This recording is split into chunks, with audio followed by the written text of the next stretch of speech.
Hey, Lester. Here I am. I ordered two of the tank tops and a sweatshirt. Just straight up to start off with something good. Because you keep on saying you like to hear people's story. And every time you've had me on live, I won't give my story. And here is why. Because I'm called a liar. I am told nobody could have gone through all of that. I am called evil. And all kinds of other things. But here's my story.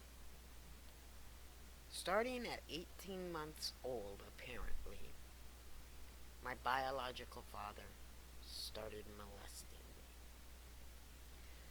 My mother kicked him out of the home and divorced him. She was raising 4 children of her own. She was no prize winner. She used to take us up to see my Aunt Thelma up in Montana all the time. And that'll come later. She didn't want a girl. So I didn't get treated kindly. And she put a stop to my brother spoiling me. So, no, I wasn't a spoiled daughter. When I was 6 years old, my brothers told me I had to learn something to be a good mom. Now, they were older than me. And they brought in their friends. And for every blowjob I gave their friends, they got $0.25. For anything past, they got $1. When my mom found out, she beat me for it, not my brothers.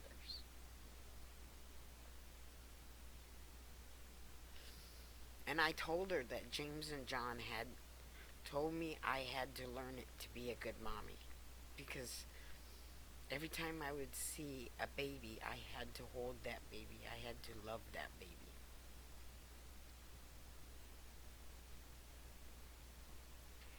Around 8 years old, my Aunt Thelma died. Now, she was, as I said, the White Witch. And she said, one is born and one will be born that has the same gifts as me. And when she died, she showed up. I woke up for some reason, I didn't know why. And she showed up under my pillow with our dog Peaches, who was an abused dog, and died. And she showed up and she said, the gift is now yours. Use it well. And a few minutes later, the phone rang, and that's when we found out that she had died. When I was around 11, my biological father came to visit us, and my mother and my brothers went off to some flea market or something, and they left me home alone with my father, who molested me on my mother's waterbed. And then, because of the abuse from my mother, we ended up in a group home and then foster care. And the foster father that I had a tendency of touching me places he shouldn't be. And then my father got custody of me. We went to court, I was so angry at the attorney because they didn't understand what my father had already done to me. They didn't know. I spent 2 years in Hawaii, and my stepmother constantly told me I was evil, and that's why this ceiling in the living room fell down and broke the praying hands. It wasn't because the roof leaked, it was because I was evil. The cross above our bedroom door had fallen and vanished, and it was because it was like a 2 by 4, and there was a little gap, and it ended up back there. And when that happened, I prayed to God, and I asked Him to show me where the cross was if I wasn't evil. And that's when He showed it slowly fall down and fall between that crack. And the next morning, I got up and I reached up there and I dug into that crack and I found that cross, and I showed it to my stepmother, and I told her, if God thought I was so evil, why did He show me this? And so the next night I prayed and I said, God, who am I that You would be so generous to show me that? And He said, I am not light, I am not dark, but I am the greatest light you will ever see or touch. I am not a butterfly or a bee or a bird. I'm not a woman or man, but I am everything around you.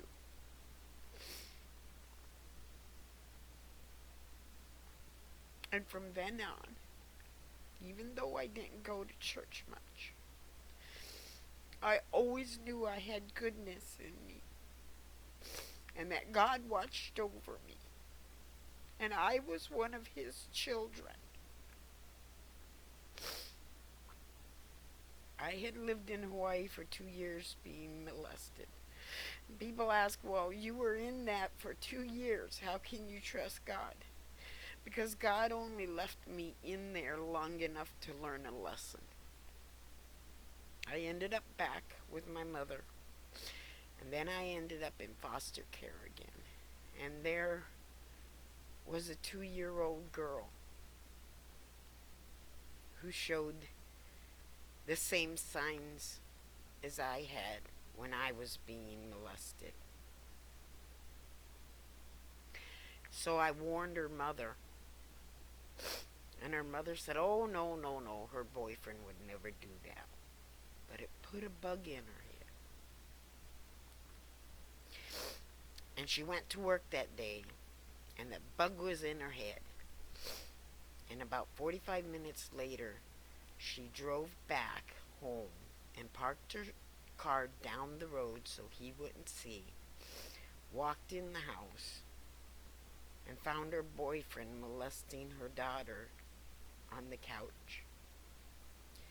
She grabbed up her daughter and grabbed up the phone and called 911, and he grabbed the shotgun and was coming at her while she was locked in her bedroom, and dropped the shotgun and ran out when he heard she was on the phone, frantic, talking to 911.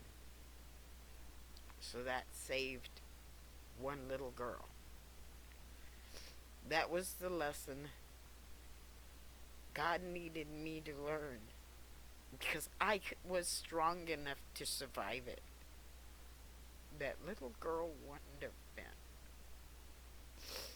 And another time there was another girl that was 10 years old who was having the same problems, and she never told anybody. But I seen the signs, and I talked to her, and she got herself help. So that's why God put me in those situations. Since then, I had been raped a few more times, including by my own ex husband. Ended up divorced with two children of my own to raise. One is bipolar schizophrenia. The other one ended up with AVM in the brain that almost killed him. And one night they tried to light our trailer on fire while we were in it. And I snatched them up, and the guy I was dating at the time, who had never touched my children until I told him, spank this child until he realized what he did wrong. And he took a fly swatter to my son's butt and left 10 marks. And I took the blame for that. That was my fault because I told him to do it. I took the blame for that.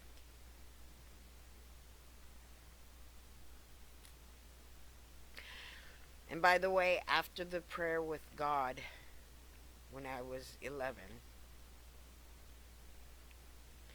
that's when I started seeing the spirits. That's when God gave me that gift.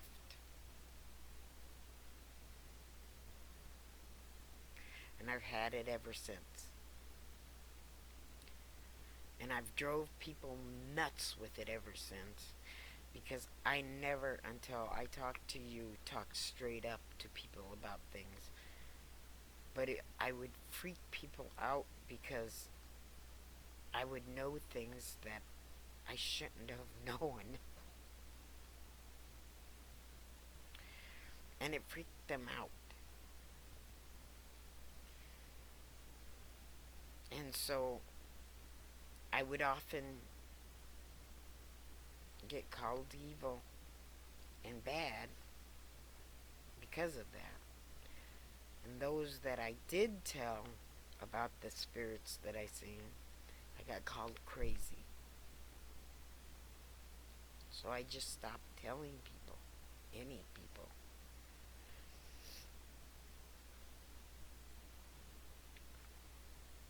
I lost my children to foster care because of that fire. Because I put them in charter hospital in Sioux Falls. And if you look it up, you'll find out that they were closed because they were having children. They were blaming the children's problems on the parents. And they would have cops come in and basically interrogate the child and tell the child they couldn't come back home until the child told the cops something horrible about the parent. And so my kids ended up in foster care. I had a nervous breakdown at that time and ended up in a mental institution for a short while because I couldn't handle it. Nobody in my family, except for my stepdad, really accepted me or loved me. To this day, I have no communication with any of my family because my stepdad died in 2001, 1 month to the day, to the hour from 9/11.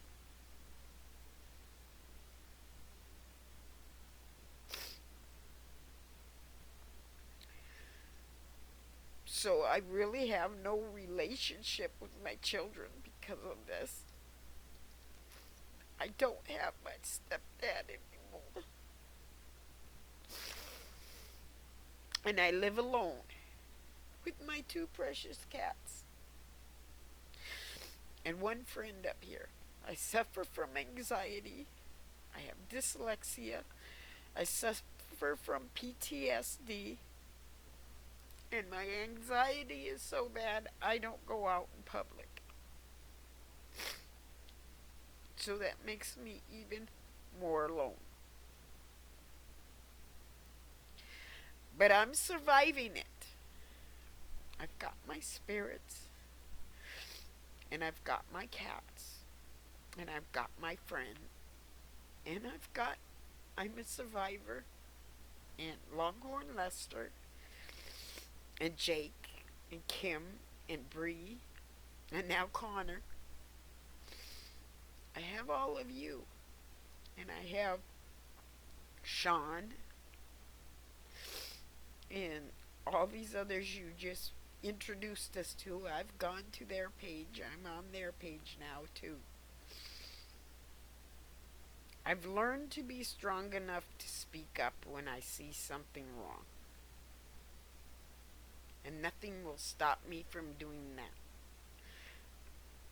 Because if I stop doing that, I start allowing people to abuse me again. And that will never happen. So, that is my story. Take it as you will. Believe what you want of it. Toss out what you wish. But that is my story. I am in no way perfect. I am in no way an angel. Whether or not I go to heaven or hell, that's up to God. But I am free of all the abuse I went through. And I am free to be me and to create instead of being told that everything I touch I destroy.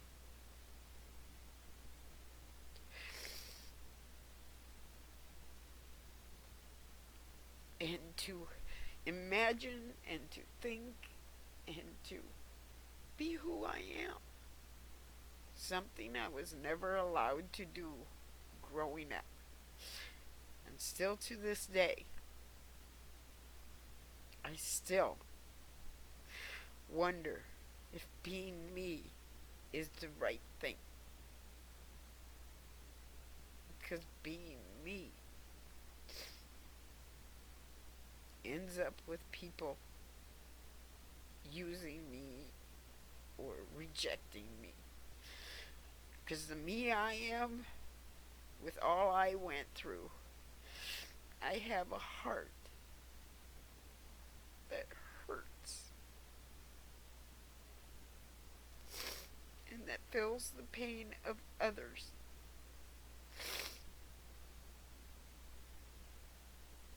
And I think I'll end this there.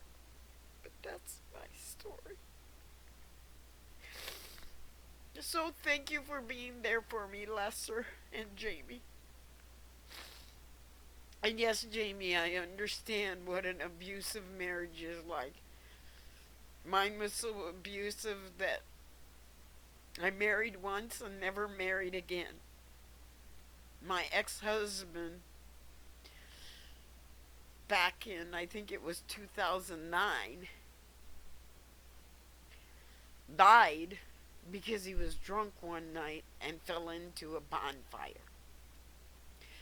And the night he died, he came to me in a dream and told me, Crystal, save me, forgive me, save me. And I kept on repeating to him, there's nothing I can do, Johnny. You're too far away. It's too late. There's nothing I can do. 10:30 the next day, his girlfriend called me and told me he fell in a bonfire and burned to death.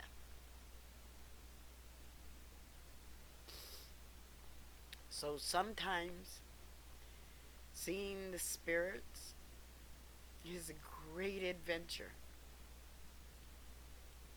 But sometimes it's frustration, anger, and hurt. But I'll take that if it means that I get one message out for a good spirit. And if I help a good spirit.